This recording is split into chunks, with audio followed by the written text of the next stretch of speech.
Guys welcome back to my YouTube channel Mini Fashion World. आज मैं आपके साथ बहुत ही आसान तरीके से ये line palazzo cutting and stitching share कर रही हूँ।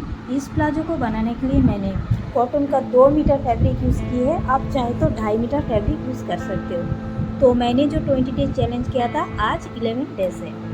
तो देखिए, सबसे पहले कपड़े को मैंने फोल्ड करके अच्छे से बिछा दिया है, आप देख सकते हो। तो मैंने पहले 2 फोल्ड किया है इस तरह से लंबाई में, उसके बाद और एक फोल्ड किया है इस तरह से, आप देख सकते हो। तो इस तरह से 4 फोल्ड हो गया है। और नीचे का जो पार्ट है वो मैंने एक्स्ट्रा रखा है 2 इंच। तो नीचे का जो पार्ट है 2 इंच मैंने एक्स्ट्रा रखा है। तो नीचे का जो पार्ट है बैक पार्ट बनेगा और ऊपर का जो पार्ट है फ्रंट पार्ट बनेगा। उसके बाद इलास्टिक के लिए हम 2.5 इंच पे एक इस तरह से मार्क करेंगे और स्ट्रेट लाइन ड्रॉ करेंगे। यहाँ से इलास्टिक फोल्डिंग होगा। उसके बाद लेंथ मेज़र करेंगे। इस प्लाजो की लेंथ है 35 इंच, रेडी लेंथ है। और एक्स्ट्रा जो 1.5 इंच फैब्रिक है उसे हम बॉटम फोल्डिंग के लिए एक्स्ट्रा रखेंगे। तो दोनों साइड से इस तरह से 35 इंच और 1.5 इंच जो एक्स्ट्रा है इस तरह से मार्क करेंगे और स्ट्रेट लाइन ड्रॉ करेंगे। उसके बाद देखिए, इस तरह से 2.5 इंच पे मार्क करना है। तो मेरे पास फैब्रिक कम था, इसलिए मैंने इस तरह से एक्स्ट्रा 2.5 इंच पे मार्क कर रही हूँ। आप अगर 2.5 मीटर फैब्रिक यूज़ कर रहे हो तो आप 4 इंच पे भी मार्क कर सकते हो, 5 इंच पे भी मार्क कर सकते हो, एक्स्ट्रा रख सकते हो। तो दोनों साइड से मैंने 2.5 इंच पे इस तरह से मार्क किया है, आप देख सकते हो।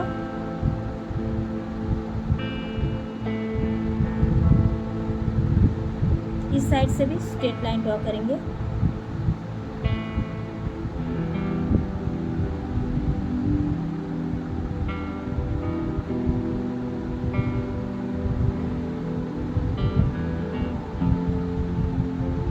दोनों साइड से 2.5 इंच पे स्ट्रेट लाइन ड्रॉ किया है। यही से आपको ये लाइन पे शेप देना है। उसके बाद देखिए, जहाँ से मैंने मार्किंग किया है वहीं से मेज़रमेंट टेप को रखना है और मेज़र करना है। तो हिप है 40 इंच, 4 से डिवाइड करें तो आता है 10 इंच, और 2 इंच हम लूजिंग के लिए एक्स्ट्रा लेंगे। तो 12 इंच पे इस तरह से मार्क करना है। उसके बाद आसन यानी क्रॉच एरिया को भी सेम मेथड से 12 इंच पे मार्क करना है।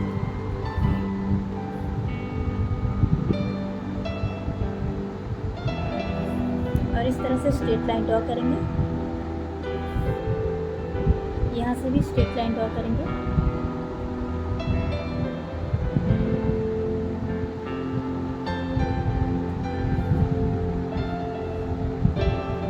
और देखिए, दोनों पार्ट को मैं एक साथ काट कर रही हूँ, इसीलिए यहाँ से 3 इंच एक्स्ट्रा पे एक मार्क करना है और इस तरह से हल्का सा गोलाई देना है, ज़्यादा डीप नहीं करना है। उसके बाद देखिए, इस तरह से यहाँ का जो थाई का जो टोटल लेंथ है उसे हाफ करना है और जो सेंटर पॉइंट निकालना है। तो इस तरह से सेंटर पॉइंट निकालने के बाद स्ट्रेट लाइन ड्रॉ करेंगे।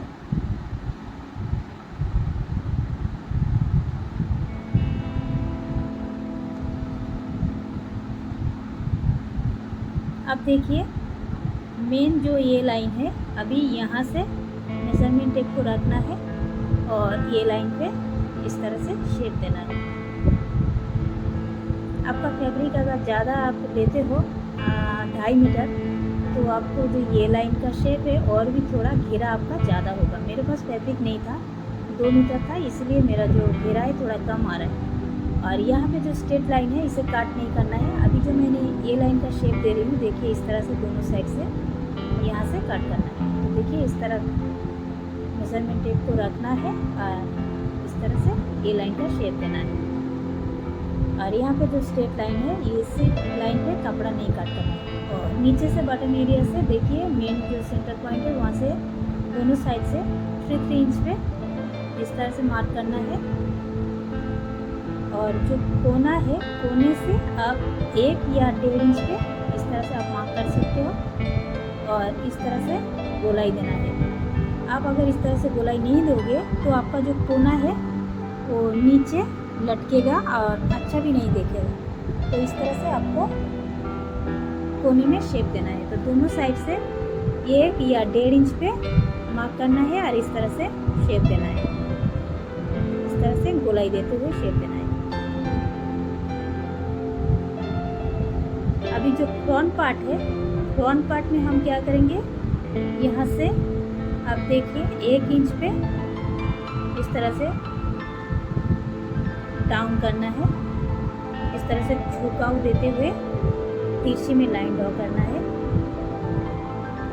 और जो बैक पार्ट है, नीचे का जो पार्ट है बैक पार्ट है, जो मैंने 2 इंच एक्स्ट्रा रखा था उससे बस इस तरह से तिरछी में लाइन ड्रॉ करना है। बस इतना ही है। अभी देखिए मार्किंग कंप्लीट हो गया है। बैक पार्ट में सिर्फ तिरछे में ऊपर से लाइन ड्रॉ करना है और कुछ भी नहीं करना है। अभी जो मैंने निशान लगाया है उसी के ऊपर से काटिंग करना है।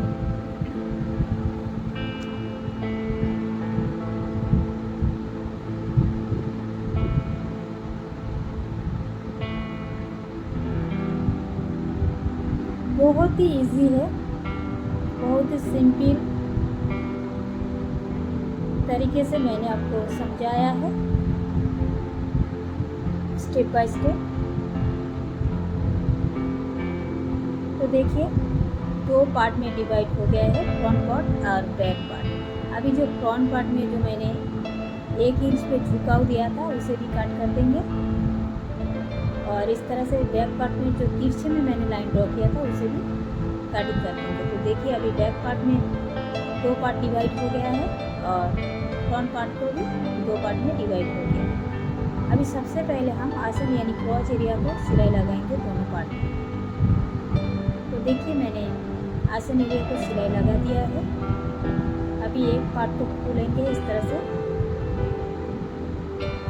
खोलने के बाद दोनों राइट साइड मिलाते हुए दोनों पार्ट इस तरह से ओवरलैप करके रखेंगे।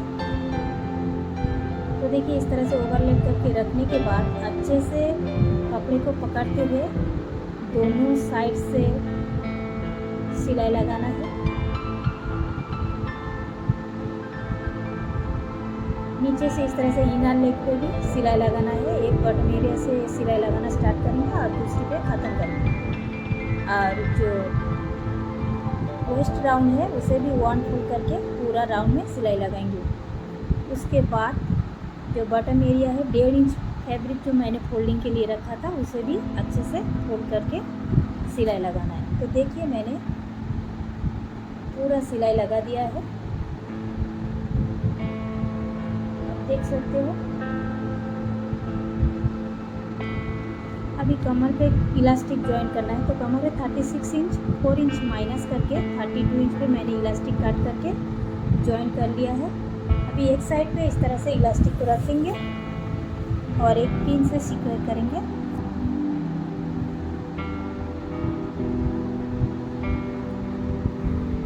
इस तरह से पिन अप करने के बाद अभी इसे सिलाई लगाना स्टार्ट करेंगे। आपको बस इतना ध्यान रखना है इलास्टिक के ऊपर सिलाई नहीं आना चाहिए। इस तरह से पूरा वेस्ट राउंड में सिलाई लगाएंगे।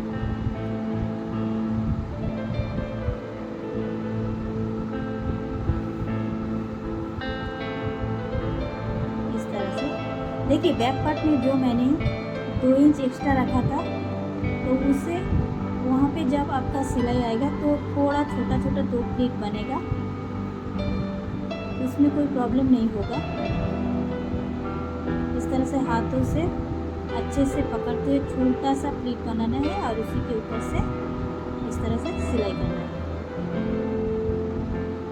तो देखिए कितना फिनिशिंग के साथ इलास्टिक लग गया है। हाथों से खींचते हुए जो गैदरिंग बना है चारों तरफ से इक्वल करना है और एक नीचे से सिलाई लगाएंगे पूरा राउंड पे और ऊपर से भी एक सिलाई लगाएंगे पूरा वेस्ट का। तो हाथों से दोनों हाथों से खींचते हुए इस तरह से सिलाई लगाना है।